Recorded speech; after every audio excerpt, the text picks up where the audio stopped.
சில ஆண்டுகளாக தொடர்ந்து பாஜகவும் RSSம் மகாத்மா காந்தியடிகளை புகழை மறைப்பதற்காகவும் வரலாற்று திரிபுகளை தொடர்ந்து செய்து வருகிறார்கள். இந்த தேசத்தின் பிரதமராக இருக்கின்ற நரேந்திர மோடி அவர்கள் மகாத்மா காந்தியடிகள் உலகத்திற்கு தெரிந்ததே காந்தி படத்தை அட்டன்புரோ என்பவர் ஒரு எடுத்தார். அதன் மூலமாகத்தான் உலகம் முழுவதும் காந்தி தெரிந்தார் என்று ஒரு உண்மைக்கு புறம்பான வரலாற்று திரிபு செய்தியை பிரதமரே இந்த தேசத்தில பேசுகிறார். மகாத்மா காந்தியடிகள் சுதந்திர போராட்டத்திற்கு வருவதற்கு முன்பாகவே உலகம் அறிந்த கதாநாயகனாக இருந்திருக்கிறார். அவர் தென்னாப்பிரிக்காவில அந்த மக்களுடைய விடுதலைக்காகவும் அந்த மண்ணில் நடந்த அநியாயத்தை தட்டி கேட்ட மகாத்மா காந்தியடிகள் அவரை பற்றி அவர் லண்டனுக்கு படிக்க செல்லும் பொழுது காந்தியார் டைம்ஸ் என்ற ஒரு பத்திரிகையில ஒரு தலைப்பு வைத்து கட்டுரை எழுதியிருக்கிறார்கள். ஜோன்ஸ்பர்க் டைம்ஸ்ல அவரை பற்றி சுதந்திர போராட்டத்தில் ஈடுபடுவதற்கு முன்பாக பல கட்டுரைகள் வந்திருக்கின்றன. அமெரிக்கா டைம்ஸ், இப்படி மெர்க்குரி நியூஸ், உலக புகழ்பெற்ற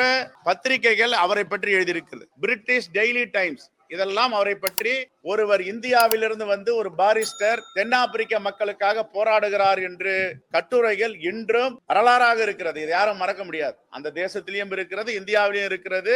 ஆனா இந்த பிரதமர் என்ன சொல்றார்? மகாத்மா காந்தியடிகள் அட்டன்புரோ காந்தி என்ற படம் பிடித்த பிறகுதான், வெளியிட்ட பிறகுதான் அவருடைய வரலாறு தெரியும் என்று உண்மைக்கு புறம்பான செய்தியை ஏன் சொல்லுகிறார்?